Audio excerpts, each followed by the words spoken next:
Good morning students, मैं अंकुर Kumar physics की class में आपका स्वागत करता हूं।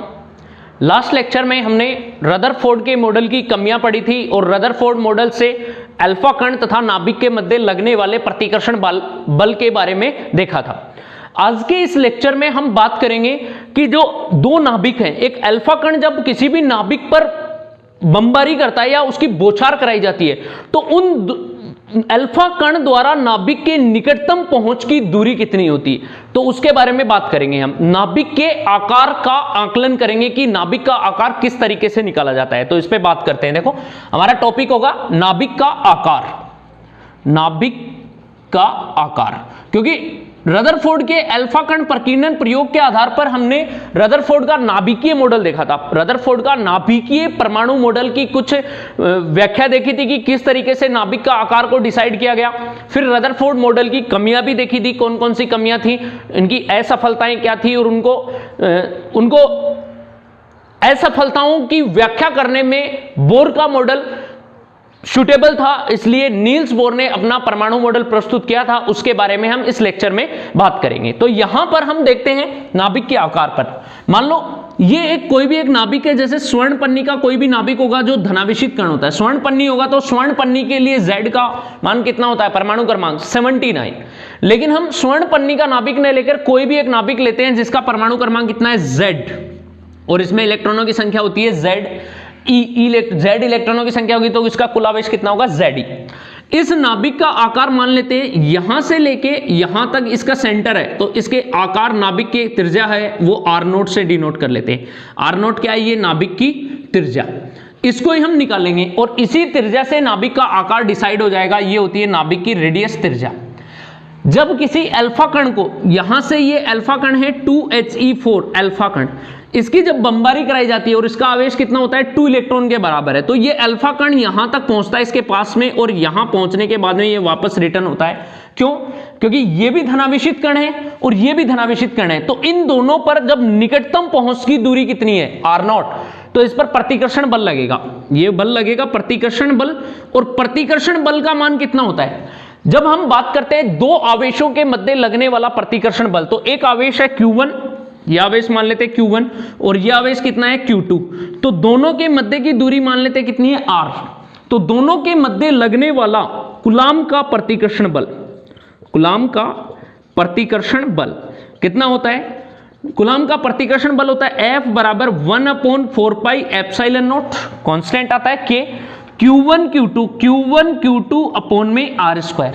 क्लियर है किस तरीके से ये बल होता है। तो इसी बल के आधार पर जब ये अल्फा कण इस नाभिक के पास में पहुंचता है, Zd के पास में, तो निकटतम पहुंच पर लगने वाला, निकटतम पहुंचने पर प्रतिकर्षण बल कितना होगा, तो निकटतम पहुंच पर प्रतिकर्षण बल, और प्रतिकर्षण बल की बात करें, प्रतिकर्षण बल किस तरीके से होगा, तो प्रतिकर्षण बल F बराबर होगा, F बराबर KQ1, तो K कितना होगा 1/4πε0 इंटू में Q1, तो Q1 का मान कितना है 2E, क्योंकि इसके पास पहुंचेगा यह Ze, तो पहला आवेश है Ze इंटू में 2E अपॉन में डिस्टेंस कितनी है दोनों के बीच की, जब ये यहां से यहां तक पहुंचता है तो दोनों के बीच की दूरी कितनी है, R0, जो नाभिक के पहुंच की निकटतम दूरी है R0 का स्क्वायर, ये होता है यहां से। तो निकटतम पहुंच की दूरी पर प्रतिकर्षण बल का मान आता है 1/4πε0 Zd into 2E upon R0 का स्क्वायर। ये नाभिक का आकार है। इसी से निकलते कूलाम के प्रतिकर्षण नियम से, इलेक्ट्रोस्टैट में बताया था मैंने, इसीलिए इलेक्ट्रोस्टैट का पोर्शन मैंने थोड़े दिन पहले कवर किया था ताकि आपको यहां पे कोई प्रॉब्लम नहीं हो। अब यहां पे बात करते हैं, देखो ये हो गया, तो बल कितना होगा, F is equals to 1/4πε0 into में 2Ze² अपॉन में R0 की स्क्वायर। अब ध्यान देना, अब ये तो बल है, जब हम निकालते हैं ऊर्जा कि इस बल के कारण ये क्या होगा, प्रतिकर्षित होता है। कितना प्रतिकर्षित होगा, मान लो जब किसी कण पर बल लगता है तो बल के कारण वो विस्थापित होता है, तो बल और विस्थापन का गुणनफल क्या कहलाता है, कार्य, और वही कार्य उसकी कौन सी ऊर्जा के रूप में बदलेगा, स्थितिज ऊर्जा के रूप में बदलेगा। अतः इस अल्फा कण की संचित स्थितिज ऊर्जा कितनी होगी, तो अल्फा कण में संचित ऊर्जा, संचित स्थितिज ऊर्जा, और स्थितिज ऊर्जा बराबर कैसे निकलती है, बल गुणा में विस्थापन।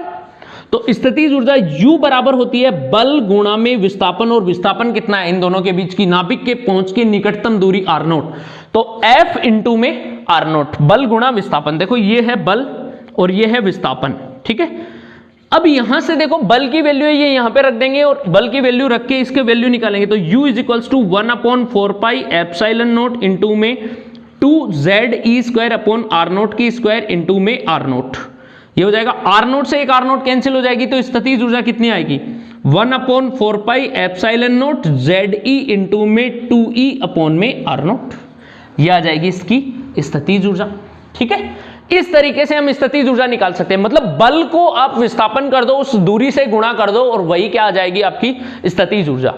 यही स्थितिज ऊर्जा इस अल्फा कण द्वारा प्रतिकर्षण बल लगेगा तो इस पर कौन सी ऊर्जा आ जाएगी, काइनेटिक एनर्जी, तो कौन सी ऊर्जा में बदल जाएगी, यही स्थितिज ऊर्जा अल्फा कण द्वारा प्रतिकर्षण के कारण गति करने पर उसकी गतिज ऊर्जा में बदल जाती है। अतः गतिज ऊर्जा कितनी हो जाएगी, अतः अल्फा कण की गतिज ऊर्जा, अल्फा कण की गतिज ऊर्जा, और गतिज ऊर्जा हो जाएगी काइनेटिक एनर्जी, तो काइनेटिक एनर्जी इसी यही स्थितिज ऊर्जा बदल जाएगी, तो U is equals to kinetic energy और कितनी हो जाएगी 1/4 पाई एप्सिलॉन नॉट इंटू में ZE इंटू में 2E अपॉन में R0, चाहे तो आप 2ZE स्क्वायर कर दो या दोनों को अलग अलग करके लिख लो, Q1 Q2 upon R square. अब देखो यहां से यही गतिज ऊर्जा बन जाएगी। अब यहां से स्थितिज ऊर्जा बताता हूं कि इस बल से स्थितिज ऊर्जा कैसे निकालेंगे। इस बल को आप दूरी से गुणा कर दो, तो स्थितिज ऊर्जा यहां से निकालना चाहे तो स्थितिज ऊर्जा U बराबर होगी F इंटू R, तो एक R कट जाएगा तो कितना होगा 1/4 pi epsilon not Q1 Q2 upon में R, इससे भी निकाल सकते हो। तो ये डायरेक्ट फॉर्मूला भी यूज होता है स्थितिज ऊर्जा के लिए, ये हम इलेक्ट्रोस्टेट में पढ़ेंगे। इलेक्ट्रोस्टेट को जब हम आगे कंटिन्यू करेंगे तो इस स्थितिज ऊर्जा पे बात करेंगे। अभी फिलहाल के लिए हम यहां पे देखते हैं कि ये स्थितिज ऊर्जा बल गुणा विस्थापन से निकाली जा सकती है, यहां से भी निकाली जा सकती है। ये आपको याद रखने के लिए शॉर्ट में बता रहा हूं कि किस तरीके से करते हैं, और यही स्थितिज ऊर्जा इसकी गतिज ऊर्जा में बदल जाएगी, तो ये इस तरीके से आ जाती है। काइनेटिक एनर्जी कितनी होगी 1/4 पाई एप्सिलॉन नॉट इंटू में ZE आवेश Q1 इंटू Q2 है 2E अपॉन R0। अब हमें नाभिक के आकार के बारे में बात कर रहे हैं, तो निकटतम पहुंच की दूरी कितनी होगी, तो निकटतम पहुंच की दूरी R0 है, इसको इधर ले आओ और काइनेटिक एनर्जी को नीचे ले जाओ, तो यहां से निकटतम पहुंच की दूरी देखना कितनी होगी। अतः इसको मैं रफ कर रहा हूं, अतः नाभिक के निकटतम पहुंच की दूरी, अतः नाभिक के निकटतम पहुंच की दूरी, और निकटतम पहुंच की दूरी यहां से R0 को इधर लाएंगे मल्टीप्लाई और काइनेटिक एनर्जी उधर जाएगी, तो हमें पता है कि काइनेटिक एनर्जी कितनी होती है, काइनेटिक एनर्जी होती है 1/4 pi epsilon not ZE into में 2E अपॉन में R0। R0 को इधर लाएंगे काइनेटिक एनर्जी नीचे, तो ये हो जाएगी R0 is equals to 1/4 pi epsilon not into में ZE इंटू में 2E अपॉन में काइनेटिक एनर्जी, ये हो जाएगी यहां से। ये निकटतम पहुंच की दूरी है, यही नाभिक का आकार डिसाइड करती है। तो इस तरीके से हम रदरफोर्ड के परमाणुीय नाभिकीय मॉडल में अल्फा कण द्वारा किसी भी नाभिक पर बमबारी करवाने या बौछार करवाने पर उसके नाभिक के पास निकटतम पहुंच की दूरी इस फॉर्मूले से डिसाइड कर सकते हैं। R0 is equals to 1/4 pi epsilon not into Q1 ZE और Q2 2E अपॉन में काइनेटिक एनर्जी, ठीक है। गतिज ऊर्जा, ये काइनेटिक एनर्जी होती है वो अल्फा कण की गतिज ऊर्जा होती है। Kinetic energy is equals to alpha कण की गतिज ऊर्जा, इस तरीके से डिसाइड हो जाएगी। अब हम बात करते हैं अल्फा कण का प्रक्षेप या प्रक्षेप्य पथ, कि अल्फा कण किस पथ पे गति करता है। जब स्वर्ण नाभिक पर अल्फा कणों की बौछार कराई जाती है तो अल्फा कणों की बौछार कराने पर वो विभिन्न दिशाओं में प्रकीर्णित हो जाते हैं। तो अल्फा कण के नाभिक के केंद्र से उसकी वेग की प्रारंभिक दिशा की जो लंबवत दूरी है वो कहलाएगी संघात प्राचल या संघट प्राचल। उस संघट प्राचल का मान हम कैसे निकालेंगे उस पर बात करेंगे। तो टॉपिक होगा हमारा अल्फा कण का प्रक्षेप पथ। अब हम टॉपिक देखते हैं अल्फा कण का प्रक्षेप पथ कैसे होगा। तो अल्फा कण का प्रक्षेप पथ क्या होता है, सबसे पहले उसके बारे में बात करते हैं। मान लो ये एक नाभिक है, किसी भी नाभिक पर जब अल्फा कण की बौछार कराई जाती है, ये एक नाभिक है, इस नाभिक पर इसके चारों तरफ क्या है, इलेक्ट्रॉन्स वर्तीय कक्षाओं में चक्कर लगा रहे हैं इस तरीके से। इस नाभिक पर जब अल्फा कण की बौछार कराई जाएगी तो कुछ अल्फा कण है वो कहां से सीधे ही गुजर जाते हैं इस तरीके से, कुछ अल्फा कण है वो कुछ कोण बनाते हुए इस तरीके से प्रकीर्णित हो जाते हैं, इस तरीके से चले जाते हैं, ये प्रकीर्णन कोण। तो ये अल्फा कण यहां से जा रहे हैं इस तरीके से, ठीक है, और कुछ अल्फा कण इस तरीके से सीधे गुजर जाते हैं। क्योंकि नाभिक होगा तो इस नाभिक का आवेश कितना होगा, Zd इसका आवेश होता है, और इस पर अल्फा कण की क्या कराई जाती है, बौछार कराई जाती है। अल्फा कण का आवेश कितना होता है 2e, 2 इलेक्ट्रॉन के बराबर, और इस नाभिक का आवेश होगा Zd। सबसे पहली बात, जब ये अल्फा कण प्रकीर्णित होते हैं, विभिन्न दिशाओं में जाते हैं, तो इनकी प्रारंभिक वेग की दिशा ये है, और इस प्रारंभिक वेग की दिशा से ये थीटा कोण से विवर्तित होते हैं, थीटा कोण से प्रकीर्णित होते हैं, तो विवर्तन कोण कितना होगा इनका, थीटा। थीटा प्रकीर्णन कोण है।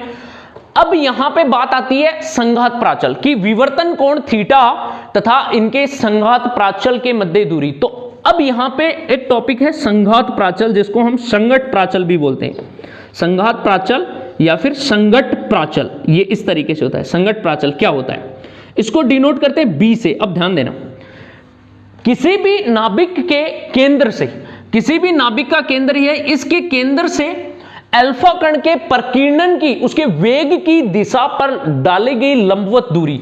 अब ये अल्फा कण इधर से आ रहा है, तो इस अल्फा कण का यहां से प्रकीर्णन हो गया, तो इसकी वेग की जो दिशा है वो कौन सी है, ये वाली दिशा। तो इस दिशा पर नाभिक से डाली गई लंबवत दूरी, ये वाली जो दूरी, वो कितनी होती है, बी, और उसे ही क्या बोलते हैं हम, संघात प्राचल। कि किसी भी नाभिक के केंद्र से अल्फा कण के वेग की दिशा में, उस पर खींची गई स्पर्श रेखा की दिशा पर डाली गई लंबवत दूरी कहलाती है संघात प्राचल। संघात प्राचल तथा प्रकीर्णन कोण या विवर्तन कोण थीटा, प्रकीर्णन कोण थीटा में संबंध निकालेंगे। संघात प्राचल बी का मान कितना होगा, तो ये जो बी है वो दूरी हमने निकाली थी, याद है क्या, निकटतम पहुंच की दूरी। ये जब अल्फा कण इसके पास में यहां पे पहुंचता है, तो अल्फा कण किसी नाभिक में, मान लो ये Zd नाभिक है, इस नाभिक के पास में अल्फा कण प्रकीर्णित होकर यहां तक पहुंच के और इधर चला जाता है, तो निकटतम पहुंच की दूरी कौन सी है, ये वाली दूरी बी, किसके इक्वल हो जाएगी, r0। तो रदरफोर्ड के प्रयोग द्वारा जो अल्फा कण के निकटतम पहुंच की दूरी, ये अल्फा कण है, इसके निकटतम पहुंच की दूरी का जो फॉर्मूला दिया गया है, ये थीटा कोण विवर्तन कोण बना रहा है। तो रदरफोर्ड द्वारा अल्फा कण के नाभिक के पास पहुंच की निकटतम दूरी, नाभिक के पास पहुंच की निकटतम दूरी या संघात प्राचल, निकटतम दूरी या संघात प्राचल का फॉर्मूला, जो फॉर्मूला निकाला था हमने, डेराइव किया था थोड़ी देर पहले, वही लिखते हैं। r0 की जगह किसको रिप्लेस करेंगे, b को। तो देखना कितना दिया, b is equals to 1/4 pi epsilon not into q1 आवेश Zd, q2 आवेश अल्फा कण, तो इसका आवेश कितना होगा, Ze इंटू में, यहां पे बात आती है 2e अपॉन में काइनेटिक एनर्जी, क्योंकि अल्फा कण इधर v वेग से गति करेगा, तो इसके पास में कौन सी एनर्जी होगी, काइनेटिक एनर्जी। काइनेटिक एनर्जी अगर ये थीटा कोण से विवर्तित हो जाता है प्रकीर्णित, तो यहां पर क्या आ जाएगा, इनटू में कोट थीटा बाई 2। ये फॉर्मूला किसके द्वारा दिया गया, संघात प्राचल के रूप में, अल्फा कण के रूप में रदरफोर्ड द्वारा दिया गया। अब ध्यान देना, यहां पे कुछ बुक्स में आप देखोगे तो कुछ बुक्स में क्या होता है, अल्फा कण का आवेश है, इसको Zd इंटू 2e, मैंने अलग अलग करके लिखा है ना, Zd इंटू 2e, क्योंकि Zd आवेश है नाभिक का और 2e आवेश है अल्फा कण का। कई बुक्स में क्या दे रखा है, ये फॉर्मूला ऐसे इस फॉर्म में नहीं देके ऐसे दे रखा है, b is equals to 1/4 pi epsilon not into Zd square upon में काइनेटिक एनर्जी इंटू में कोट थीटा बाई 2। ये इस तरीके से ये फॉर्मूला गिवन है। ये फॉर्मूला भी सही है, ये रदरफोर्ड ने दिया था, लेकिन जब हम बात करते हैं अल्फा कण की, क्योंकि यहां पर जब कोई एक प्रोटॉन आपतित होता है, प्रोटॉन धनावेशित कण आता है, तो धनावेशित कण का आवेश 1 इलेक्ट्रॉन के आवेश के बराबर होगा, और 1 इलेक्ट्रॉन का आवेश जब Zd के पास आएगा तो Zd इंटू e कितना हो जाता है, Zd स्क्वायर। ये भी सही है, लेकिन जब बात करते हैं अल्फा कण की, अल्फा कण का आवेश होता है 2e, तब ये आवेश कितना लिखा जाता है, 2e लिखा जाता है। तो इस तरीके से फॉर्मूला दिया जाता है, दोनों ही सही है, कोई गलत नहीं है, ठीक है। न्यूमेरिकल करेंगे तो न्यूमेरिकल से मैं आपको समझाऊंगा कि किस तरीके से लेते हैं। अब यहां पे देखो, ये कांस्टेंट काइनेटिक एनर्जी अल्फा कण की वो भी कांस्टेंट हो जाती है, ऑलमोस्ट इसका वेग होता है, इसकी ऊर्जा मिलती है वो 5.4 मेगा इलेक्ट्रॉन वोल्ट में मिलेगी, ठीक है। तो यहां से जो संघात प्राचल है वो कोट थीटा के, संघात प्राचल is directly proportional to cot theta by 2, मतलब कोट थीटा बाई 2 प्रकीर्णन कोण के क्या है, समानुपाती। जब यहां पे थीटा का मान बढ़ेगा, प्रकीर्णन कोण जितना अधिक होगा, यहां से अल्फा कण अधिक विचलित होंगे, अधिक कोण से विचलित होंगे, संघात प्राचल का मान उतना ही ज्यादा होगा। जितने अधिक कोण से जाएंगे संघात प्राचल उतनी ही बढ़ेगी, इस तरीके से। अब यहां पे देखो, यहां पे एक देखा गया कि कुछ अल्फा कण है वो जब नाभिक के पास पहुंचते हैं तो बहुत अधिक प्रबल बल से 180 डिग्री के कोण से विपरीत दिशा में प्रकीर्णित हो जाते हैं। तो इनके मध्य कितने डिग्री का कोण बनता है, 180 डिग्री। जब कोई अल्फा कण किसी नाभिक से प्रकीर्णित होता है तो उस समय इसके नाभिक के केंद्र से उसकी जो लंबवत दूरी है वो दूरी कितनी होगी, तो थीटा की वैल्यू कितनी है कि जब theta is equals to 180 degree हो, 180 डिग्री हो जाएगा तो थीटा बाई 2 कितना होगा, 90 डिग्री, और कोट 90 डिग्री की वैल्यू कितनी होती है, 0। इस स्थिति में अतः संघात प्राचल B कितनी हो जाएगी, 0 हो जाएगी। तो जब कोई अल्फा कण नाभिक पर आपतित होता है तो वो 180 डिग्री से प्रकीर्णित हो, तो इस स्थिति में नाभिक से लंबवत दूरी कितनी होती है, ऑलमोस्ट 0 होती है, अर्थात संघात प्राचल का मान कितना होता है, 0। तो इस तरीके से हम क्या कर सकते हैं, रदरफोर्ड के अल्फा कण प्रकीर्णन प्रयोग द्वारा अल्फा कण तथा किसी भी नाभिक के बीच के निकटतम पहुंच की दूरी फाइंड आउट कर सकते हैं, और इससे रिलेटेड न्यूमेरिकल्स भी होते हैं, उनको भी हम देखेंगे कि किस तरीके से देखते हैं। तो ये था हमारा संघात प्राचल अल्फा कण का प्रक्षेप्य पथ। अब हम बात करते हैं न्यूमेरिकल्स पे। अब देखना आपके सामने एक क्वेश्चन है, इस क्वेश्चन को सोल्व करने से पहले मैं आपको एक बात बताना चाह रहा हूं। यहां से देखो, इस कॉन्सेप्ट से हमें समझ में आ रहा है कि जब प्रकीर्णन कोण थीटा 180 डिग्री है, देखो इससे जब हम प्रकीर्णन कोण 180 डिग्री ले, जब कोई अल्फा कण विपरीत दिशा में प्रकीर्णित हो जाता है, अधिक कोण से प्रकीर्णित होगा, जब थीटा का मान ज्यादा होगा तो इस स्थिति में बी का मान, संघात प्राचल का मान क्या है, कम। तो यहां से हम क्या कह सकते हैं, जब थीटा प्रकीर्णन कोण अधिक होगा तो संघात प्राचल का मान कम होगा, और जब प्रकीर्णन कोण कम होगा तो संघात प्राचल क्या होगी, ज्यादा होगी। देख भी सकते हैं कैसे, ये अल्फा कण है, नाभिक है, तो कुछ अल्फा कण सीधे गुजर रहे हैं, तो यहां पे देखो सीधे गुजर रहे हैं, इसका मतलब थीटा का मान क्या है, 0, कम है, थीटा 0, तो इस स्थिति में इसकी नाभिक से लंबवत दूरी ज्यादा है। फिर पास में आएंगे तो थोड़ा घूम जाता है, जब इसे थीटा थोड़ा बढ़ा तो देखो बी का मान क्या हो गया, कम।